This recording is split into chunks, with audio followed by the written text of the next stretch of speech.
So I had a dealer bring me this Focus. He's had it like 4 or 5 years. It's been sitting, and he just let it sit because he took it to 3 different dealerships. They couldn't figure it out. They threw a bunch of parts at it, so he just kind of gave up on it and let it sit. So he was telling me about it the other day. I was like, bring it down here, let me check it out, let's see what's going on with it. They put ECM in it, did a new key, did some other shit that kind of really didn't make sense. So I'll kind of let you know what I found. So this is the ignition relay. I got it jumped, but I have no ground trigger on this side of the relay. So here's a better visual. It gets the power trigger from this fuse 23 at the battery junction block. It has hot all the time. This goes to the shit it's supposed to power, like TCM, power steering control module, some other shit. And then that's the trigger from the BCM. So no trigger, right? I'll show you what I found. This is the BCM.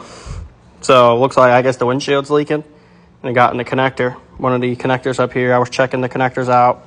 So that connector is the, where that ground trigger comes out of the BCM and goes to the ECM.